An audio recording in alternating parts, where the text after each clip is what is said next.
کون ہے جس سے گناہ نہیں ہوتا؟ کون کون؟ میں اسے انسان ماننے کے لیے تیار نہیں. یا تو وہ کوئی فرشتہ ہے یا نبی ہے. نہ نبی آ سکتا ہے نہ ہم فرشتے ہیں. وہ انسان ہی نہیں جس سے خطا نہ ہو. لہذا میں اپنے رب کی قدرت پہ قربان جاؤں, رحمت پہ قربان جاؤں کہ اس نے توبہ کے لیے نہ عمر کی قید نہ عدد کی قید. ابھی تو 60 سال کا ہو گیا ہے, 70 سال کا ہو گیا, اب تیری کوئی توبہ نہیں. آخری سانس میں آ جا, قبول ہے.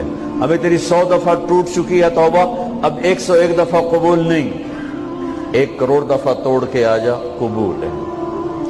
کریم ذات سے واسطہ ہے. لیکن کریم ذات نے کچھ ضابطے بنائے ہیں, کچھ نظام بنائے ہیں. اس نے یزید اور حسین کو الگ کیا ہے. ایک سود خور بھی کہے اللہ غفور الرحیم ہے, راتوں کو شراب میں ٹن کہے اللہ پہ معاف کرے گا, راتوں کو مسلح پہ تڑپنے والا اور شراب پینے والا اللہ کا قانون ہے, اللہ کا نظام. ظلم و ستم کے پہاڑ ڈھانے والا اور مظلوم بن کے سسک سسک کے زندگی گزارنے والا کیسے برابر ہو؟ آنکھ کا چھلکنا اور جام کا چھلکنا اللہ برابر کر دے, ایسی اندھیر نگری بھی تو کوئی نہیں ہے. ام نجعل المتقین کالفجار, کیا نیک اور بد میں برابر کر دوں گا؟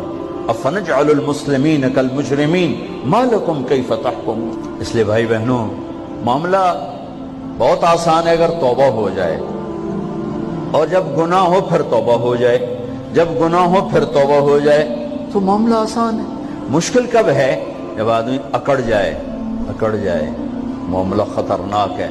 لیکن گناہ کے ساتھ توبہ ہو, آسانی, معافی ہے, کیونکہ وہ ہے ہی معافی کو پسند کرنے والا.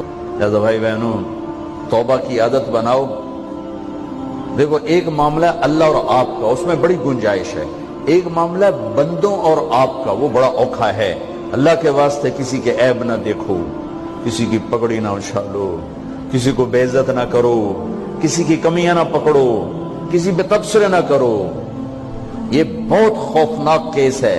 نماز چھوٹ گئی, یہ اتنا خوفناک کیس نہیں ہے. روزہ چھوٹ گیا, حج چھوٹ گیا, خوفناک ہیں, لیکن یہ ڈائریکٹ اللہ کے ساتھ ہے, جب چاہے معاف کر دو. لیکن میرا اور آصف کا جو معاملہ ہے, میرا اور سردار صاحب کا جو معاملہ ہے, میرا اور آپ کا جو معاملہ ہے, یہ بہت خوفناک ہے. اس میں کسا ہوا قانون ہے کہ کسی کو حقیر نہ جانو. عیسیٰ علیہ السلام گزر رہے تھے اپنے ساتھیوں کا, ایک ڈاکو اوپر بیٹھا تھا پہاڑ پر, چوٹی پر. فلسطین میں چھوٹے چھوٹے پہاڑ ہیں, بڑے نہیں. تو اس کی نظر پڑی, نور نبوت دیکھا تو اس کو ندامت ہوئی. اس نے کہا یا لعنت ہے تیری زندگی, ساری زندگی ڈاکیاں گزارتی, چل توبہ کرتے سے نیک نبی دا ساتھ دے. انہوں نے کہا یا اللہ میری پچھلی معاف کر. میں آ گیا, نیچے اترا, ساتھ ہو لیا. عیسیٰ علیہ السلام کا ایک صحابی ساتھ جا رہا ہے. صحابی, ہر امت کا سب سے اعلیٰ شخص وہ ہوتا ہے جس نے نبی کا فیض پایا ہو. یہ ڈاکو, یہ صحابی. اس صحابی نے اس کو یوں دیکھا, نفرت سے, اچھا یہ کتوں آ گیا.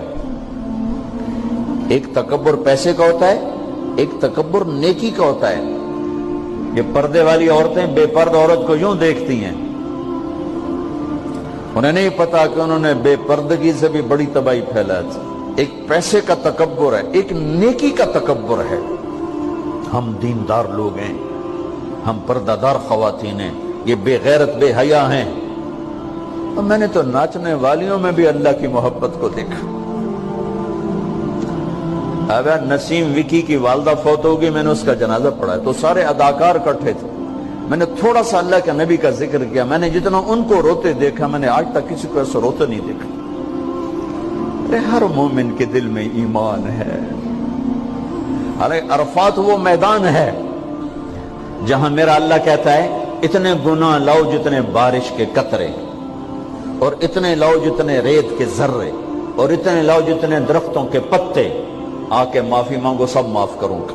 لیکن میرے آج کا ماحول, آج کا دیندار, وہ کسی کو معاف کرنے کے لیے تیار نہیں ہے. ایک ہے میرا آپ کا معاملہ، بڑی احتیاط برتو، کسی کو حقیر نہ جانو، کسی کی کمی نہ دل میں لانا، کسی کے عیب نہ پکڑنا، کسی کی پگڑی نہ اچھالنا، ہر چیز منہ پہ مار دی جائے گی۔ یوسف بن حسین ایک بزرگ گزرے، بڑے خطیب تھے، محدث تھے، جب انتقال ہونے لگا تو کہنے لگے یا اللہ، ایک میرے پاس 2 نمبری ہے اور ایک میرے پاس 1 نمبری ہے۔ 2 نمبری تو یہ ہے کہ تیرے اور میرے درمیان جو تعلق تھا میں اسے کبھی ٹھیک نہ کر سکا، اور ایک تیرے اور میرے اور تیرے بندوں کے درمیان تعلق تھا، اس میں نے کبھی 2 نمبری نہیں کی، میں ہمیشہ 1 نمبر پہ رہا۔ یا اللہ، میری ایک دیانت ہے، ایک خیانت ہے، میری دیانت کے بدلے میری خیانت کو معاف کر۔ جب ان کا انتقال ہوا تو وہ خواب میں ملے ایک دوست کو، کہ آپ کے ساتھ کیا ہوا؟ کہ اللہ نے مجھ سے کھڑا کیا، کہا یوسف مرتے ہوئے کیا کہا تھا؟ کیا کہا تھا؟ دوہراؤ، کیا کہا؟ کہ یا اللہ، میں نے یہ کہا تھا کہ میرے رب، ایک خیانت ہے جو میرے اور تیرے درمیان رہی ہمیشہ، میں اسے ٹھیک نہ کر سکا، ایک دیانت ہے جو میرے اور تیرے بندوں کے درمیان رہی، میری دیانت کے بدلے میری خیانت کو معاف کر۔ تو کہا یوسف، بس تیری یہ بات ہمیں پسند آئی، جاؤ معاف کیا۔ میرے نبی نے بڑے عجیب واقعہ سنا ہے۔ ایک تو قیامت کے دن 2 آدمیوں کو کہے گا چلو جہنم کی طرف، تو ایک دوڑ لگا دے گا اور ایک چلتے چلتے پیچھے مڑ کے دیکھے، پھر آگے جائے گا، پھر دیکھے گا، تو اللہ دونوں کو واپس بلا دے گا۔ ہاں بھائی، تو نے دوڑ کیوں لگائی؟ آگے دیکھنے رہے ہو جہنم ہے؟ کہے گا یا اللہ، تیری نہ ماننے کی وجہ سے تو جہنم دیکھی، تو مجھے خیال آیا آج ہی تیری مان لوں، شاید تیری رحمت متوجہ ہو جائے۔ کہا اچھا بھائی، تو کیوں پیچھے مڑ مڑ کے دیکھ رہا تھا؟ کہ یا اللہ، تیرے بارے میں سنا تھا تو بڑا مہربان ہے، تو میں دیکھ رہا تھا کہ شاید تیری رحمت کہے گی آ جا۔ کوئی نہیں، آ جا۔ تو اللہ کہے گا چلو تھوڑی گل میں نے بڑی چنگی لگی، جاؤ جنت میں چلے جاؤ۔ معاملہ تو ایسی کریم ذات سے، ایک آدمی کی ایک نیکی کم پڑ جائے گی، ایک تیری ایک نیکی اگر بڑھ گئی نا تو میں تمہیں جنت دے دوں گا۔ اب یوں ہے، کہے گا چلو یا اللہ میں لے آؤں نا، اللہ کہے گا جا کسی کو لے آ، میں تمہیں جنت دے دینا۔ وہ یا اللہ ایک تو میں نے لب جانی، وہ اپنی اماں ابا چاچے تائے بیوی بیگم بچے سب منکر ہو جائیں، بنا بنا کی پتہ اساں اسے ایک تو تھوڑ جاوی، کیا پتہ ساڑی ہو ایک تھوڑ جاوے، عزیزہ نہیں دین دے، عزیزہ نہیں دین دے۔ کہے گا ہائے میں مر گیا۔ تو ایک آدمی اس کی ہائے سنے گا، وہ کیوں آئی؟ کہ ایک نیکی تو مار کھا گیا۔ کہے گا موجہ کر تیرا کام بن گیا۔ کہے گا وہ کیسے؟ وہ کہے گا میرے کو ہے ہی ایک کو، تو لے جا، میرے کڑے کم تو لے جا، میرے کو ہوئے تامی آگے نہ ہوئے تامی آگے، یا تو لے جا۔ وہ چھلانگے مارتا ہوا ہے گا یار میرا کم بن گیا۔ اور کیسے بن گیا؟ کہ وہ کہتا میں دیتا ہوں، کہ اس کو بلاؤ، اس کو بلایا جائے گا۔ ابھی تم اس کو نیکی دے رہے ہو؟ کہ جی دے رہا ہوں۔ کیوں دے رہے ہو؟ کہ یا اللہ میرے کسی کام کی، میرے لیے تو تیرا، میں ایک نیکی نال کیڑی جنت لے سکا۔ تو اللہ تعالیٰ فرمائیں گے اچھا آج مجھ سے بڑے سخی بننا چاہتے ہو؟ آج مجھ سے بڑا سخی کوئی نہیں ہے، چل تیری سخاوت پہ تو بھی جنت میں جائے، یہ بھی جنت ہے۔ اس لحاظ سے معاملہ بہت آسان ہے، مشکل نہیں ہے۔ اگر ہم گناہ پر توبہ کر رہے ہیں تو معاملہ آسان ہے، گناہ کر کے ڈٹ جائیں پھر معاملہ خوفناک ہے۔ یہ نیکی کے تکبر میں یا گناہ پہ اڑ جانا یہ خوفناک چیز ہے۔ لیکن اگر ہم معافی مانگ رہے ہیں تو مسئلہ ہی کوئی، سب سے آسان کام ہے اللہ کو راضی کر، سب سے آسان کام۔ چونکہ اللہ اسد، اگر میں آصف صاحب کو معاف نہیں کرتا، کیوں کہ میرے دل پر اثر ہے، سردار صاحب مجھے معاف نہیں کر رہے، کیوں کہ میری زیادتی کا دل پر اثر ہے، اس لیے معاف کرنے میں آدمی دیر کرتا ہے۔ اللہ کیا کہتا ہے؟ تم سارے سجدے میں گر جاؤ، میرے اوپر کوئی اثر نہیں، تم سارے پتھر کے آگے گر جاؤ، میرے اوپر کوئی اثر نہیں، اثر سے پاک ہے۔